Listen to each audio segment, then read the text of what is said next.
पहली शुभेच्छा, दूसरी सुविचारणा, तीसरी तनुमानसा, चौथी सत्वापत्ति, पांचवी असंशक्ति, छठी पदार्था भावनी और सप्तमी तुर्यगा। ये 7 ज्ञान की भूमिका है। ये नाम बता दिए और कैसे कैसे कौन इनके क्या क्या लक्षण बताएंगे कि कौन सी कैसी होती है, उसमें क्या स्थिति होती है उसकी। ये 7 ही भूमिका के बारे में बताना इन्होंने, ठीक है। इसके अंदर भी ज्ञानी की 7 भूमिका है, उनमें क्या क्या है। तो पहले कहा शुभ इच्छा क्या है। पहले शुभ इच्छा क्या है। शुभ इच्छा क्या है। पहली भूमिका शुभ इच्छा है पूर्व जन्म विषय अथवा इस जन्म में निष्काम कर्म और उपासना से शुद्ध और एकाग्र चित्त वाले पुरुष को विवेक, वैराग्य, सन संपत्ति और मोक्षा ये 4 साधन होए के आत्मा के जानने की इच्छा हुई है। सो शुभ इच्छा नाम की प्रथम भूमिका है। पहली भूमिका क्या होना, शुभ इच्छा का आना। किसमें ये शुभ इच्छा कब आती है, किसकी, आत्मा अपने आत्म स्वरूप को जानने की, और किसकी, विवेक, वैराग्य, खट संपत्ति। विवेक होना चाहिए, वैराग होना चाहिए और सम दम तितिक्षा समाधान प्रति, ये सब संपत्ति भी होनी चाहिए और मोक्ष की इच्छा। इन साधनों सहित जब मोक्ष की इच्छा होती है तो शुभ इच्छा तब हुई। अब ये शुभ इच्छा साधनों सहित किसकी होगी। इतने दुनिया में देख रहे हो आप लोग, इतने आदमियों को देख रहे हो, क्या ये इच्छा है सबके अंदर? तो ये तो ज्ञान के तो अधिकारी नहीं सर, ये इस रास्ते वाले तो है ही नहीं है। ये इस मार्ग में और इस लाइन का तो कोई उनका ताल्लुका ही नहीं है, क्योंकि बहुत ही कम व्यक्ति होंगे जो उनके अंदर इच्छा होगी। कहते हैं इच्छा होती किससे, सबसे पहले सोया पूर्व जन्म या इस जन्म के निष्काम कर्म और उपासना, चाहे इस पीछे के जन्म के कर्म हो चाहे इसी जन्म के भी कर्म हो।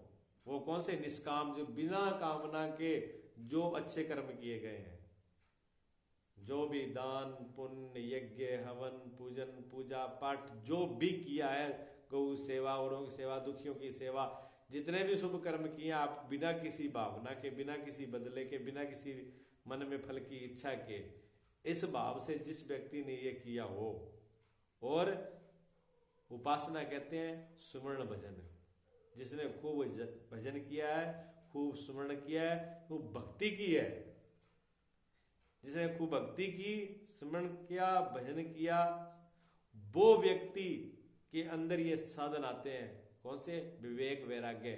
उसके अंदर ये इतना करने के बाद में विवेक बाद में आते हैं। जिसने निष्काम कर्म कर लिया, शुभ कर्म किया, भक्ति की, सिमरण किया, उसके अंदर विवेक और वैराग उत्पन्न होता है। और विवेक वैराग और खट संपत्ति ये साधन आ जाते हैं, और उसको आत्मा की, मुमुक्षु की, मैं आत्मा को जानूं, मैं इनसे मुक्त हूं, ऐसी जब इच्छा आ जाए उसको कहा शुभ इच्छा। क्योंकि इच्छा तो बहुत है, इच्छा की तो कमी नहीं। अगर कह दे कि जिसकी इच्छा उत्पन्न हो जाए, अगर सीधा ही बोलते कि जिसके अंदर इच्छा उत्पन्न हो जाए वो जो है पहली भूमिका है उसकी, तो पहली भूमिका इच्छा वाले तो सभी है, लेकिन सबकी ऐसा कोई व्यक्ति नहीं है जिसमें इच्छा ना हो। इच्छा तो सब में ही है। कौन? कोई कहता है कार मिल जाए, कोई कहता है कोठी मिल जाए, कोई कहता है व्यापार आ जाए, कोई कहता है धन आ जाए, कोई कहता है बेटा आ जाए, कोई कहता है नौकरी आ जाए। किसको इच्छा नहीं है? सबको अलग अलग इच्छा है, लेकिन इन्होंने संसार की इच्छा की बात नहीं की। और संसार वाली इच्छा को इच्छा एक कामना ही कहते हैं, शुभ इच्छा नहीं कहते। शुभ इच्छा सिर्फ एक ही है। शुभ इच्छा एक ही है, क्या? मैं अपने आत्म स्वरूप को जान लूं। जब ये बात उसकी इतने के बाद में जो ये बात शुरू हो जाए तो पहली भूमिका शुरू हुई है। जिस व्यक्ति के अंदर ये आ जाए वो समझो कि पहली भूमिका, पहली सीढ़ी पर उसने, मतलब 7 गाते हैं छत पे चढ़ने के लिए। छत के ऊपर चढ़ना है और वहां सीढ़ी लगी हुई है और उसके साथ गाते हैं, ठीक है। उसने पहले गाते पे पैर रख दिया, है तो सीढ़ी पर ही वो, पहले गाते पे पैर रख दिया। जाना कहाँ है? छत पे ऊपर, वहां पहुंचना है, उस स्थिति में पहुंचना है, इस तरह से। तो अब उसने पहला जो कदम है उसने उठा दिया। सो और पहले कदम में भी कितनी शर्त है देख लीजिए आप। निष्कामता भी है उसके अंदर, भक्ति भी है, समझ भी है, पूजा पाठ भी है सब। उसके बाद में विवेक वैराग हठ संपत्ति सहित फिर वो व्यक्ति के अंदर मुमुक्षुता की, आत्मज्ञान की इच्छा, और ये सब गुण आएंगे तभी आत्मज्ञान होगा। सीधा डायरेक्ट आप कहो कि ये चीज आ जाए तभी, तो मैंने कहा सत्व बुद्धि, ये शुद्ध बुद्धि तभी तो होगी जब ये सब आएंगे, हैं? नहीं तो नहीं आ, जब तक ऐसी बुद्धि नहीं होगी तब ये भी आने वाले नहीं है। कहता ना उपासना से शुद्ध और एकाग्र चित्त वाले, देखो लिखा है ना, पूर्व जन्म के और इस जन्म के निष्काम और उपासना से शुद्ध और एकाग्र चित्त वाले पुरुष को, जिसका हृदय भी शुद्ध हो गया, चित्त भी एकाग्र, डामाडोल नहीं है इधर उधर, एकाग्र आ गई है, ऐसा विवेक वैराग खट संपत्ति और मुमुक्षा, ये चार साधनों से जो आत्मा को जानने की तीव्र इच्छा, बहुत गहरी की, उसके बगैर, जैसे तीव्र इच्छा का मतलब होता है जैसे बहुत किसी को भयंकर प्यास लगी हो, तो जब भयंकर प्यास लगती हो, गला सूख रहा हो, कंठ सूख रहा हो, हृदय की धड़कन, एक सांस भी जिसका मुश्किल पड़ रहा हो, उसको फिर और चीज नहीं चाहिए, क्या चाहिए? पानी। रोम रोम मांगने लगता है कि जल चाहिए, जल चाहिए। एक एक रोम रोम उसका पुकारने लगे कि अब जल के बगैर प्राण बचेंगे नहीं। ऐसी स्थिति को तीव्र इच्छा बोलते हैं। ये संसार में रहना बेकार है। अगर आत्मज्ञान नहीं है, संसार में रहना बेकार है।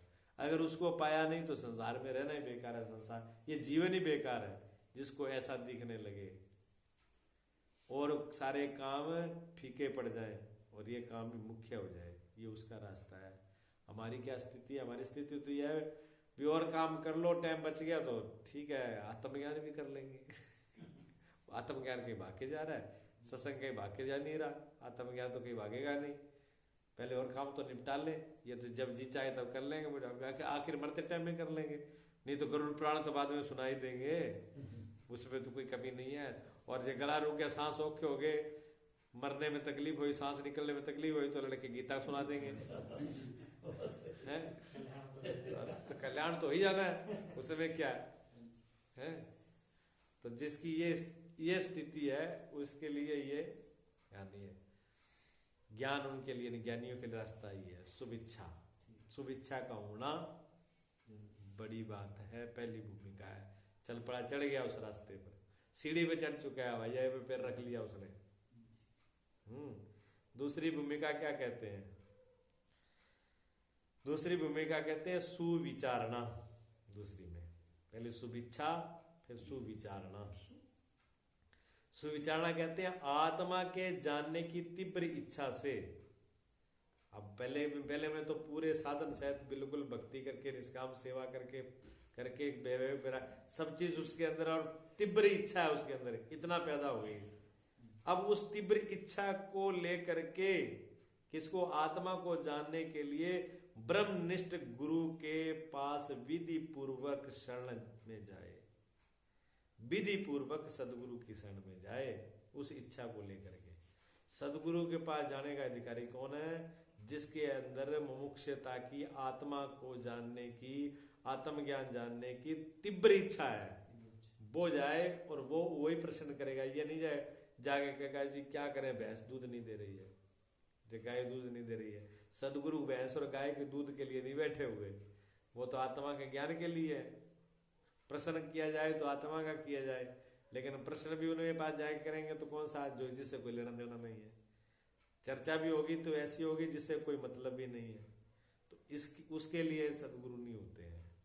सदगुरु तो उसके लिए होते हैं सिर्फ अपने कल्याण के लिए ही बात करे। तो आत्मा को जानने के लिए तीव्र इच्छा वाला ब्रह्मनिष्ठ गुरु के पास विधि पूर्वक शरण, विधि पूर्वक। बहुत से लोग आ जाते हैं, गुरु ने देख लिया हाँ संत है महाराज जी बैठे हुए हैं, और आकर के ना कोई प्रणाम करने का तरीका, ना कोई बोलने का तरीका, ना कोई पूछने का तरीका, बिल्कुल खड़ी खड़ी टेढ़ी भाषा से बोलेंगे, और फिर वैसे ही आगे से उत्तर आएगा जैसा बोलेंगे। फिर कहते, फिर आगे से क्या कहते हैं कि छेड़ेंगे नहीं तो आप बोलोगे कैसे, भी किसी को छेड़ोगे तो जूता ही खाओगे ना। मैं तो बोल देता हूँ, अगर कोई ऐसे बोलते हैं कि छेड़े से तो कुछ, मैं छेड़े से कुछ मिलेगा, जूता मिलेंगे। कुछ में तो बहुत कुछ आता है, तो कुछ में जूता भी आते हैं। जब किसी को छेड़ोगे तो उससे तो फिर जूता ही आना है। और जूता खाने की, मार खाने की इच्छा तो छेड़ा करो, मिल जाएंगे वो। अगर कायदे से पूछोगे, विधि पूर्वक पूछोगे, विनम्रता से पूछोगे, कहते हैं आरत अधिकारी जब पाए, रामायण जी में लिखा हुआ है, आरत अधिकारी जब पावे गूढ़ तत्व न साधु दुरावे। कहते हैं जब अधिकारी दुखी, आरत मैंने दुखी, परेशान, तप्त हृदय वाला जब कोई अधिकारी पा लेते हैं तो साधु गूढ़ से गूढ़ तत्व को भी छुपाते नहीं है, दुराते नहीं है, वो भी उसके सामने रहस्य खोल के रख देते हैं। लेकिन कोई अधिकारी हो तो सही। अगर अधिकारी नहीं हो और वो चाहे कि मैं चतुराई से और बुद्धि की अपनी बुद्धि की बुद्धिमत्ता से कहे, चालाकी से और बातों बना करके और ठग के मैं कुछ ले लूंगा, कुछ भी नहीं मिलने वाला, वहां कुछ भी नहीं है, सरलता का रास्ता है। तो सदगुरु के पास जाने की विधि भी होनी चाहिए। उसके पास में वो सदगुरु के पास जाए, गुरु के मुख से जीव ब्रह्म की एकता के बोधक वेदांतक वाक्य का श्रवण करे। और किस लिए जाए, क्या करे, जीव और ब्रह्म की एकता वाले ही बोधक महावाक्य, जो ऐसे सदगुरु, गुरु भी ऐसा ही होना चाहिए। यह नहीं कि अब इतनी परीक्षा तो यार पहुंचो, किसी भी गुरु के पास गया जिसको खुद को ही पता नहीं है भी जीव और ब्रह्म क्या है, वहां पहुंच गया, गुरु ने कह दिया भी बुराई नहीं करनी चाहिए है, ते नशा नहीं करना चाहिए, नशा छड़ दो, बुराई छड़ दो, ते सीधे काम जाया करो, सीधे आया करो, बीड़ी ना पियो, सिगरेट ना पियो, तम्बाकू ना खाओ, बस हो गया। इतना तो वो घर पे बैठे भी जानना था, वह भैंस और गाय कौन सी तम्बाकू खा रही, कौन सी बुराई कर रही है, उनका वैसे ही कल्याण हो जाता। अगर इतनी बात से कल्याण होना है तो भैंस और गऊ कौन सी तम्बाकू और बीड़ी पी रही है? और कौन सी किसी की बुराई कर रही है? वो कोई पशु किसी की बुराई करने जाता है? कोई नहीं जाता। कोई नशा खाता है, तम्बाकू कौन सा गधा भी नहीं खाता तम्बाकू, तो एक इंसान जरूर खाता है। तो सबसे पहले कल्याण उसी का होना चाहिए।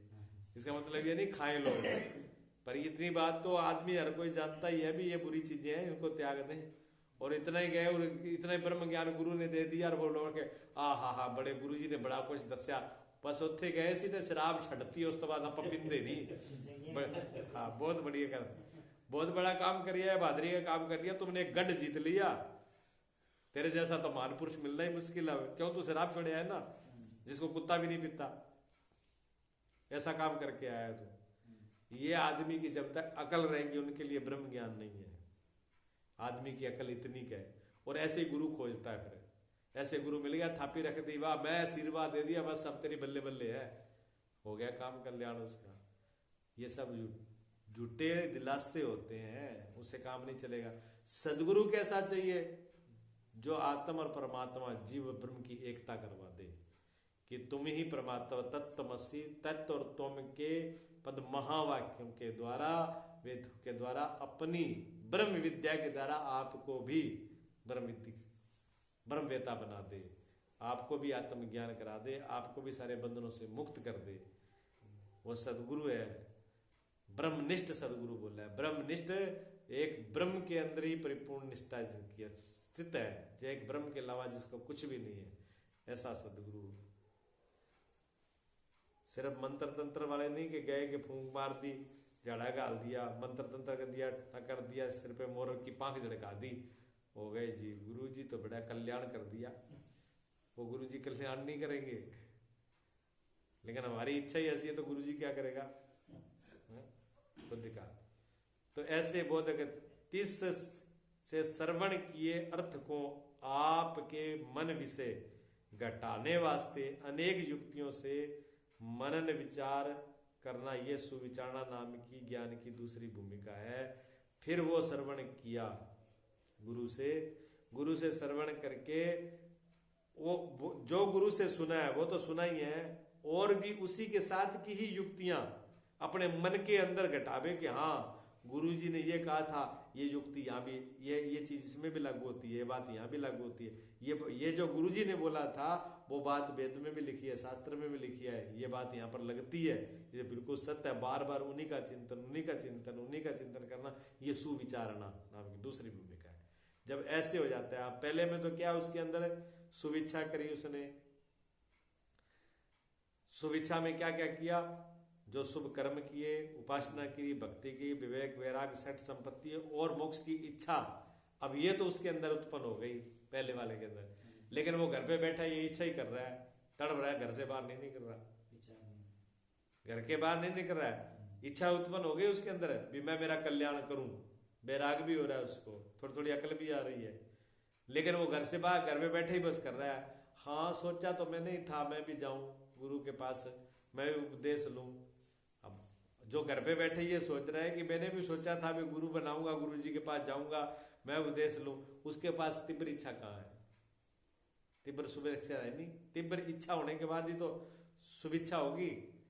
जब शुभेच्छा तीव्र हो जाएगी वो घर में रुक ही नहीं पाए कि अब बिना सदगुरु के, बिना उसको ढूंढे अब काम चलेगा ही नहीं, ऐसा तब वो गुरु की शरण ले, और फिर अहंकार से नहीं जाए, पूरी विनम्रता के साथ विधिवत सदगुरु के पास जाए, और सदगुरु भी ऐसा ही हो जैसी मेरे को प्यास हो वैसे। अब जिस आदमी को प्यास लगी हो जल से, जल की, और उसको कहते हैं कि ले तो लड्डू खा ले, लड्डू से संतुष्ट हो जाएगा वो, उसको नहीं लड्डू नहीं तो गुड़ खा ले, गुड़ बहुत बढ़िया है, वो कहते गुड़ से, तो गुड़ नहीं तो हमारे पास कपड़े रखने, कंबल ले जा, अब सर्दी से कंबल से सर्दी तो दूर हो सकेगी, प्यास दूर हो जाएगी। वो कहते कुछ नहीं तो ले मेरे पास पैसे रखे हैं, कुछ पैसे ले ले, वो बाढ़ में जाए तेरे पैसे, मैं मेरे प्राण नहीं कर रहे, मैं मर रहा हूं, तुझे पैसे की पड़ी है। जिसको वास्तव में ही प्यास लगी हो वो उसके अलावा किसी दूसरी चीज से संतुष्ट नहीं होगा। इसी प्रकार जिसको हकीकत में ही सच्चा जिज्ञासु है, हकीकत में ही जो सचमुच ही जिसके अंदर शुभेच्छा पैदा हो गई, उसको कोई धोखा देने वाला गुरु उसको संतुष्ट नहीं कर सकता। अगर वो पहले बात तो वैसे जाएगा नहीं, और पहुंच भी गया वो तो वो थोड़ी देर ही रुकेगा भी, हाँ मेरी प्यास यहाँ बुझने वाली नहीं है, वो वहां से खिसक लेगा। लोग कहते हैं कि गुरु धोखा देते हैं, गुरु नहीं धोखा देते, हम खुद ही धोखेबाज हैं, हम भी वहां मुखोटा लगा करके ठगने के लिए जाते हैं गुरुओं के पास। अगर हमारे अंदर सच में प्यास, हमें कौन ठग लेगा। हाँ पानी, जिसके पास पानी मिल जाएगा संतुष्टि अपने आप हो जाएगी। जब जल मिल जाएगा तो कहे हाँ ठीक है अब मेरी तृप्ति हो गई, उसकी अंतरात्मा ही कह देगी, उसका रोम रोम कह देगा कि जिसकी मुझे प्यास थी मिल गया मुझे। तो हमारी अंदर सच्ची प्यास तो वो स्वयं परमात्मा गुरु बन के खड़ा हो जाएगा। लेकिन हमारे अंदर खुद के अंदर ही नहीं है, तो दोष देते हैं दूसरों को, तो ये गड़बड़ हो जाती है। तो ये शुभेच्छा जो है ब्रह्मनिष्ठ सदगुरु हो, और फिर उनसे जो श्रवण किए अर्थ को आप में देखे, जो श्रवण किया है, जो सुना है उसका अर्थ अपने आप में घटावे भी, ये मेरे अंदर है कि नहीं, जो सदगुरु ने बताया वो चीज मेरे में है कि नहीं, जो ब्रह्म वाक्य दिया तपस्वी में जो वो हूं मैं सच्चिदानंद, वो सच्चिदानंद में हूं कि नहीं, ये मेरे अंदर है कि नहीं लक्षण, सदगुरु ने बता दिया वो लक्षण भी है कि नहीं मेरे अंदर, कैसे घूम रहा हूं। उन लक्षणों को फिर घटा करके दूसरी और अनेक युक्तियों से भी अपने अंदर विचार करना, यह सुविचारणा नाम की ज्ञान की दूसरी भूमिका है। ठीक, अब है तीसरी भूमिका। तीसरी भूमिका है तनुमानसा। सो क्या है तनुमानसा? क्या है तनुमानसा? है स्वरूप के साक्षात्कार किए थे अप्रोक्ष अनुभव अर्थ श्रवण मनन द्वारा निर्णय किए आत्मा की एकता रूप अर्थ के निरंतर चिंतन रूप निधि ध्यासन से और स्थूल मन की कहिए बहिर्मुखन की सूक्ष्मता नाम अंतर्मुखता हुए है, सो तनुमानसा नाम की ज्ञान की तीसरी भूमिका है। क्या समझ में आई? आगे समझ नहीं आई? स्वरूप से स्वरूप के साक्षात्कार किए, जो स्वरूप है आत्मा, आत्मा के साक्षात्कार करने से अपरोक्ष अनुभव अर्थ, परोक्ष तो साक्षात्कार तो सीधा होता ही नहीं है, आत्मा का अपरोक्ष ही ज्ञान होता है। तो अपरोक्ष, जो अपरोक्ष उसको अनुभव हुआ है उसका अर्थ कैसे सुना? श्रवण मनन, श्रवण किया, मनन किया, निर्णय करके, श्रवण और मनन के निर्णय करने के बाद ब्रह्म आत्मा की एक रूप, ब्रह्म और आत्मा एक ही है। कैसे पता चला? सुना। पहले तो पता नहीं आत्मा और परमात्मा ऐसे कैसे हो सकती है, पहले तो ये प्रमाण में संशय है, लेकिन सदगुरु के द्वारा सुनने के बाद क्या हुआ? ये निश्चय हुआ कि आत्मा और परमात्मा एक ही रूप है और अनेक एकता का रूप अर्थ निरंतर। जब वो एकता का रूप अर्थ ये निश्चय हुआ भी आत्मा और परमात्मा, कहते सुनने और मनन करने के बाद भी आत्मा और परमात्मा एक किया, अब उसका निरंतर निरंतर निरंतर क्या चिंतन, जो निरंतर चिंतन वो क्या है? निधियासन। निध्यासन की निरंतर चिंतन के बाद निध्यासन आता है। निध्यासन से जो फिर निध्यासन, श्रवण, मनन और निध्यासन, इन तीनों के बाद जो स्थूल मन की, क्या ये जो बहिर्मुखी मन था, स्थूल मन है, स्थूल मन का मतलब होता है जो बाहर मुख मन था, जो बाहर को ही पकड़ता, जो जिसकी सूक्ष्मता जिसकी समझ में नहीं आ रही थी, वो जब सूक्ष्म होकर के अंतर्मुख हो जाता है, एक हो जाता है, तन मान समझ एक तन, एकता, अलग अलग नहीं रहा, किसमें? आत्मा और परमात्मा के हम एक हो जाता है। ऐसी एक हो जाना नाम की ज्ञान की तीसरी भूमिका है। ठीक है, तीसरी। अब इसमें कहा श्रवण, मनन और निध्यासन किसके? प्रोक्ष है। आत्मज्ञान अपने स्वरूप के साक्षात्कार के लिए श्रवण, मनन और निधिध्यासन। श्रवण का अधिकारी कौन है? श्रवण का अधिकारी वो है जिसके मन में दूसरी कोई विक्षिप्तता न हो, एकाग्रता हो, शांत हो, जो सदगुरु द्वारा बोला जा रहा है उसमें उसको पूर्ण विश्वास हो। पहले तो सदगुरु पे विश्वास हो उसको, अगर सदगुरु पे विश्वास नहीं होगा तो वो क्यों सुनेगा और क्यों मानेगा? और क्या सदगुरु द्वारा क्या सुनना है? आत्मा और परमात्मा के बोधक महावाक्य है। ये आत्मा और परमात्मा एक है, उसका ज्ञान, उसकी युक्ति, उसके महावाक्य का जब वो श्रवण करता है, जैसे बीमार व्यक्ति डॉक्टर के पास जाएगा तो डॉक्टर जो बोलेगा